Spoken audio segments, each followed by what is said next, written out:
baik lagi dengan aku Harry. Hari ini kita akan membahas mengenai kisah menakjubkan dari seorang pahlawan nih guys, yang sangat terkenal bahkan sampai diambil menjadi sebuah karakter dari video game. Kalian udah tahu dong siapa yang bakal kita bahas? Ia berasal dari Korea. Ya, kita hari ini akan membahas mengenai Laksamana Yi Sun-shin. Yuk kita mulai. Kita bakal membahas dari awal cerita Laksamana Yi Sun-shin. Yi Sun-shin dibesarkan dalam keadaan ekonomi keluarga yang kurang baik. Semenjak kakek dari Yi Sun-shin terlibat dalam pembersihan Raja Junjong. Ayah dari Yi Sun-shin berhenti mencari pekerjaan yang ada hubungannya dengan pemerintahan dan pindah ke Asan, tempat keluarganya ibu Yi Sun-shin. Yi menikah pada usia 21 tahun dan dikaruniai 3 putra dan 1 putri. Memasuki bidang militer ketika usia 22 tahun menjadi pilihan yang berat karena militer terasa asing bagi keluarganya yang berpandangan kesastraan sebagai tradisi.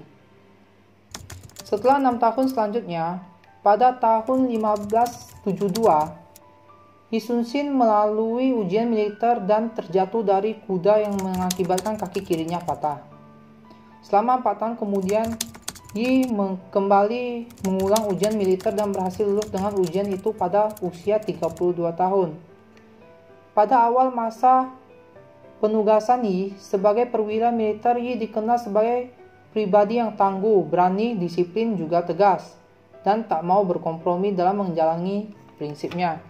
Inilah yang membuat Yi Sun-shin tersendat dalam karir awal karena banyak atasan dari Yi yang tidak menyukai sikapnya tersebut.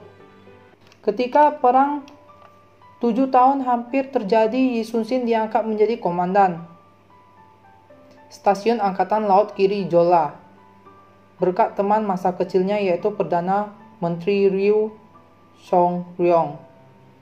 Selama masa jabatan menjadi komandan Angkatan Laut Jola, Yi membenahi sistem administrasi, meningkatkan persenjataan, mendidik para pelaut dan menyelesaikan pekerjaan kapal kura-kura dan selesai sehari sebelum Jepang mendarat. Sebelum perang terjadi, dinasti Joseon di Korea mengalami kegoncangan politik dan ekonomi yang terdampak pada bidang militer sehingga keadaan negara terancam. Di lain tempat, Toyotomi Hideyoshi berhasil menjatuhkan dan merencanakan invasi terhadap negara-negara tetangga sehingga dapat sepenuhnya memegang kendali kekuatan daimyo. Beberapa pertempuran yang terkenal dari Jepang menemui kekalahan ketika bertemu pasukan angkatan laut yang dipimpin oleh Yi Sun-shin, yaitu pertempuran Myeongyang dan pertempuran Noryang. Pada perang pertama yaitu Myeongyang, Yi Sun-shin dapat menaklukkan pertempuran dengan Jepang dengan mudah, mengalahkan Jepang dengan mudah.